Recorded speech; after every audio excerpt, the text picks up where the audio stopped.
11 lakh voltage तक की overhead extra high voltage transmission line आज के टाइम में ऑपरेट कर रही है, लेकिन जब बात आती है अंडरग्राउंड ट्रांसमिशन की तो 11,000 वोल्ट से ही इंजीनियर्स के सामने चैलेंज आना स्टार्ट हो जाते हैं। लेकिन फिर भी जापान में आज के टाइम में 500 केवी की लाइन केबल के थ्रू ट्रांसमिट हो रही है। जैसे यह overhead transmission line switch yard में एंटर कर रही है, सेम ही तरीके से यहाँ पर हाई वोल्टेज केबल से लाइन एंटर कर रही है। लेकिन यदि आप नोटिस करोगे तो ओवरहेड लाइन में जो कंडक्टर लगे हुए हैं उनको अभी तक इंसुलेशन एयर की वजह से मिल रहा था, इसलिए डायरेक्ट लाइन स्विच यार्ड के इस गेंट्री टावर पर आती है और यहाँ पर आकर टर्मिनेट हो जाती है। यहाँ से स्विच यार्ड में एंटर करती है और स्विच यार्ड से अलग अलग फीडर निकाले जाते हैं। लेकिन यहाँ पर दो डिवाइसेस को नोटिस करना। सबसे पहले लाइटिंग अरेस्टर लगा रहता है जो लाइन में और वोल्टेज स्पाइक्स को ग्राउंड करता है और साथ में लाइटिंग स्ट्राइक से भी बचाता है। इसके आगे सीवीटी लगा रहता है जो हाई वोल्टेज को मेजर करता है।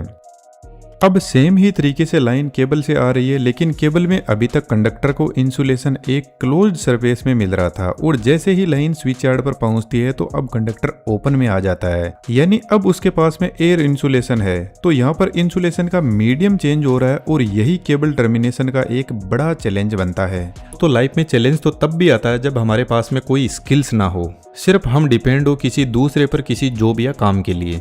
लेकिन एनिमेशन की स्किल से आप पार्ट टाइम अपनी 3D स्किल्स को इम्प्रूव कर सकते हो और यह कोई नॉर्मल स्किल नहीं है, इसमें जबरदस्त पोटेंशियल है। और इस स्किल को बहुत ही बेहतर तरीके से सीखने के लिए हमारा एडवांस 3D एनिमेशन कोर्स आपकी पूरी हेल्प करेगा। हमारी तरफ से प्रॉपर सपोर्ट रहेगा, प्राइवेट कम्युनिटी सपोर्ट मिलेगा। डिस्क्रिप्शन में डिटेल्स अवेलेबल है, जरूर से चेकआउट कीजिएगा।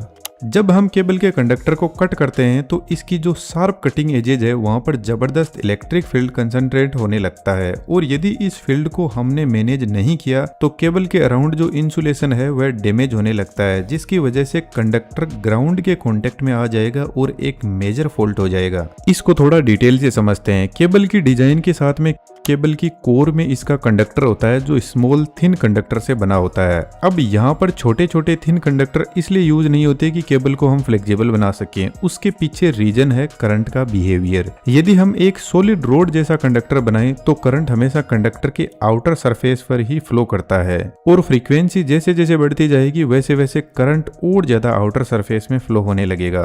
तो हाई फ्रीक्वेंसी पर कंडक्टर का लगभग एरिया अनयूज्ड रह जाता है। इस प्रॉब्लम को स्किन इफेक्ट बोलते हैं। तो यूनिफॉर्म करंट को फ्लो करवाने के लिए पूरे कंडक्टर को छोटे छोटे स्ट्रैंड्स में बदल दिया जाता है। स्किन इफेक्ट की प्रॉब्लम को और बेटर तरीके से सोल्व करने के लिए हाई वोल्टेज केबल्स में कंडक्टर दो डिजाइन में यूज किए जा सकते हैं। एक यह है जिसको राउंड स्ट्रैंडेड कंडक्टर बोलते हैं और दूसरा मिल्किन कंडक्टर है। यह कंडक्टर एल्यूमिनियम और कॉपर दोनों के हो सकते हैं। अब इस कंडक्टर में जब हाई वोल्टेज फ्लो करता है तो इसके अराउंड इलेक्ट्रिक फील्ड जनरेट होता है और यह इलेक्ट्रिक फील्ड अनइवन भी हो सकता है। फॉर एग्जांपल यदि हम एक कंडक्टर स्ट्रैंड को देखें तो इसके चारों तरफ इलेक्ट्रिक फील्ड एकदम यूनिफॉर्म है, लेकिन मैन्युफैक्चरिंग में इस छोटे से डिफेक्ट की वजह से यहाँ पर इलेक्ट्रिक फील्ड कंसंट्रेट हो जाता है, जो एक बड़ी प्रॉब्लम क्रिएट करता है जिसको अभी हम आगे समझेंगे। लेकिन इस फील्ड को यूनिफॉर्म बनाने के लिए कंडक्टर स्क्रीन कंडक्टर के अराउंड सेट की जाती है जो एक सेमीकंडक्टर होता है जो इलेक्ट्रिक फील्ड को यूनिफॉर्म बना देता है। आपको एक इंटरेस्टिंग फैक्ट बताता हूँ, कंडक्टर से कितना वोल्टेज फ्लो करेगा यह कंडक्टर डिसाइड नहीं करता है, इसके अराउंड जो इंसुलेशन होता है वह डिसाइड करता है। ओवरहेड लाइन में जैसे जैसे वोल्टेज बढ़ता है वैसे वैसे उसको ग्राउंड से हाइट पर लेकर जाते हैं ताकि एयर ग्राउंड और कंडक्टर के बीच में अच्छे से एक इंसुलेटर का काम कर सके। सेम ही तरीके से केबल के अंदर XLPE इंसुलेटर कंडक्टर स्क्रीन के ऊपर किया जाता है। 400 kV केबल में अराउंड 26 mm थिकनेस का इंसुलेशन होता है। अब यदि हम कंडक्टर स्क्रीन को रिमूव कर दे तो फिर से हमारा इलेक्ट्रिक फील्ड नॉन यूनिफॉर्म हो जाएगा और यह non uniform field long time में अपने कंस्ट्रक्शन की वजह से इंसुलेशन को डैमेज कर देगा और इंसुलेशन हटते ही केबल में फॉल्ट आ जाएगा। लेकिन यह इलेक्ट्रिक फील्ड इस इंसुलेशन को क्रॉस कर जाता है और उसको टर्मिनेट करना बहुत जरूरी है। तो इसके लिए एक इंसुलेशन स्क्रीन और XLPE इंसुलेशन के अराउंड सेट की जाती है जो इस इलेक्ट्रिक फील्ड को स्मूथली एंड करने का काम करती है। इंसुलेशन स्क्रीन के अराउंड मेटेलिक स्क्रीन सेट किया जाता है तो फाइनली जो कुछ भी इंसुलेशन स्क्रीन में इलेक्ट्रिक फील्ड की वजह से वोल्टेज इंड्यूस होता है उसको पाथ प्रोवाइड करवाता है। मेटेलिक स्क्रीन को मेटेलिक सेट भी बोला जाता है और इसके अलावा इसको आर्मर्ड भी बोलते हैं। फाइनली पीवीसी प्रोटेक्टिव सेट की लेयर सेट की जाती है जो एक्सटर्नल फिजिकल प्रोटेक्शन प्रोवाइड करवाती है। जब भी केबल सब स्टेशन पर पहुंचती है तो इस मेटेलिक स्क्रीन को ग्राउंड कर दिया जाता है, तो इलेक्ट्रिक फील्ड या कोई भी फॉल्ट केबल में होता है तो उस हाई वोल्टेज को यह ग्राउंड कर देगी। जब इन केबल में हाई वोल्टेज ट्रांसमिशन किया जाता है तो इंजीनियरिंग लेवल पर इनमें बड़े चैलेंज आते हैं। यदि हम ओवरहेड लाइन में एक्स्ट्रा हाई वोल्टेज लाइन की बात करें जैसे 765 केवी की लाइन, तो इन लाइन में आप नोटिस करोगे आपको हमिंग नॉइज सुनाई देती है ग्राउंड पर। एक्चुअल में ट्रांसमिशन लाइन का कंडक्टर अपने पास में एक इलेक्ट्रिक फील्ड जनरेट करता है।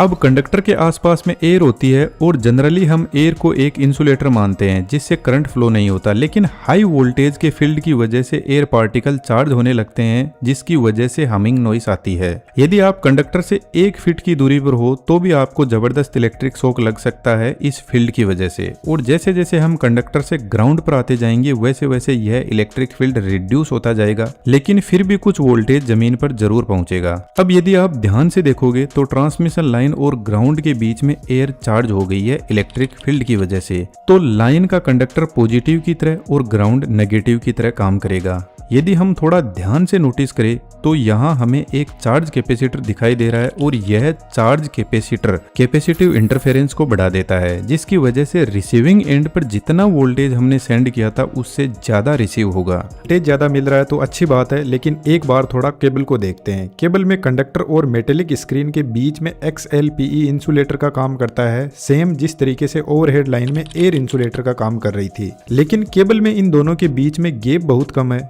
तो कंडक्टर पॉजिटिव और मेटेलिक स्क्रीन नेगेटिव का काम करती है और यहाँ पे लगा इंसुलेशन एक डाइलेक्ट्रिक मीडियम का काम करता है, तो फिर से यहाँ पर कैपेसिटिव इंटरफेरेंस आ गया। अब यदि हम इन दोनों केस को कंपेयर करें तो केबल के अंदर कैपेसिटिव इंटरफेरेंस बहुत हाई होगा, क्योंकि एयर और ग्राउंड में इतनी दूरी है फिर भी यहाँ पर कैपेसिटिव इंटरफेरेंस आ रहा है। तो केबल में तो कंडक्टर और मेटेलिक स्क्रीन में सिर्फ कुछ ही mm की दूरी है और यह कैपेसिटिव इंटरफेरेंस केबल को सीवियरली इफेक्ट करता है। इसके रिसीविंग एंड के वोल्टेज को काफी ज्यादा बढ़ा देता है, जिसकी वजह से केबल का टेम्परेचर बढ़ता है, तो फिर इसकी प्रॉपर कूलिंग भी जरूरी है। यदि केबल नो लोड कंडीशन पर है तो कैपेसिटिव इंटरफेरेंस और भी जबरदस्त होगा, लेकिन हमने केबल के इंसुलेशन की डिजाइन एक स्पेसिफिक वोल्टेज रेंज पर करी है, तो फिर वोल्टेज बढ़ाने के केस में इंसुलेशन डैमेज हो जाएगा और फॉल्ट होने के हाई चांस रहेंगे। जो extra high voltage transmission line होती है जब वह हजारों किलोमीटर तक जाती है तब उसमें कैपेसिटिव इंटरफेरेंस आता है, जिसको कंट्रोल करने के लिए लाइन में हम एक शंट रिएक्टर लगाते हैं जो लाइन के पैरेलल में लगा रहता है और यह इस कैपेसिटिव इंटरफेरेंस को कंट्रोल करता है। Generally shunt reactor switch yard में लगा रहता है, लेकिन यह डायरेक्ट लाइन के पैरेलल में ही होता है। केबल के केस में हमें 30 से 40 किलोमीटर की दूरी पर ही कैपेसिटिव इंटरफेरेंस इतना हाई हो जाएगा कि हमें शंट रिएक्टर लगाना ही पड़ता है। अब यह बात हो गई ट्रांसमिशन की, लेकिन केबल को स्विच यार्ड पर टर्मिनेट करना भी एक बहुत बड़ा चैलेंज है। अभी हमने बात की थी कि केबल की यह जो शार्प एजेज होती है इन पर हेवी इलेक्ट्रिक फील्ड की वजह से इंसुलेशन डैमेज हो सकता है, तो फिर XLP इंसुलेशन पर स्ट्रेस कोन लगाया जाता है जो सिलिकॉन रबर का होता है, लेकिन स्ट्रेस कोन एकदम परफेक्टली XLP इंसुलेशन पर सेट होना चाहिए।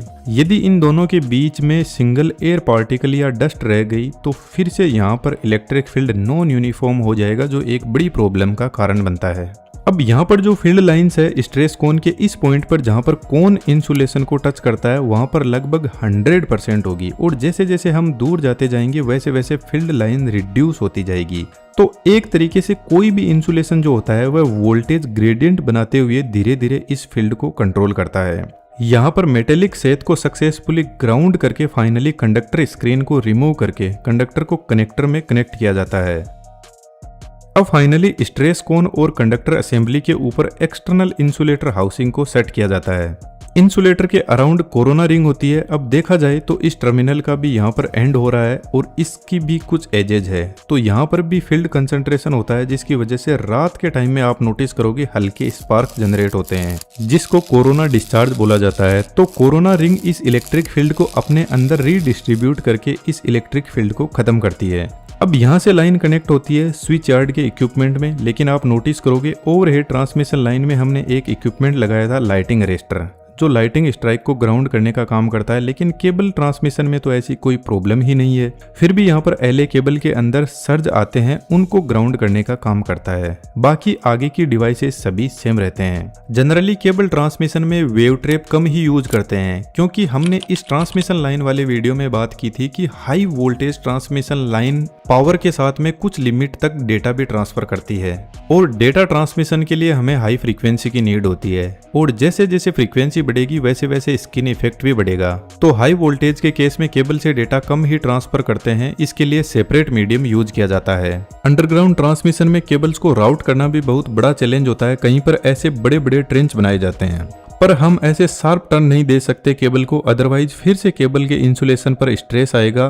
तो इनको भी प्रॉपर्ली टर्निंग आर्क के हिसाब से डिजाइन किया जाता है। कहीं पर केबल्स को इन पाइप हाउसिंग में डालकर भी ट्रांसमिट किया जाता है। 3 फेज ट्रांसमिशन में हर फेज के लिए एक केबल कंडक्टर होता है, जिसको सिंगल कोर केबल बोलते हैं, लेकिन 11,000 वोल्टेज तक हम 3 कोर केबल भी यूज करते हैं। यदि हाई वोल्टेज को हजारों किलोमीटर तक ट्रांसमिट करना है केबल के थ्रू, तो हमारे पास में एक अल्टरनेट ऑप्शन और अवेलेबल है, जिसका नाम है DC ट्रांसमिशन। इसमें कैपेसिटिव इंटरफेरेंस जैसी कोई प्रॉब्लम नहीं होती, लेकिन इसके कुछ अपने अलग चैलेंज है। दोनों ही टाइप के केबल ट्रांसमिशन काफी कॉस्टली होते हैं, लेकिन डिपेंड करता है हमारी नीड कैसी है।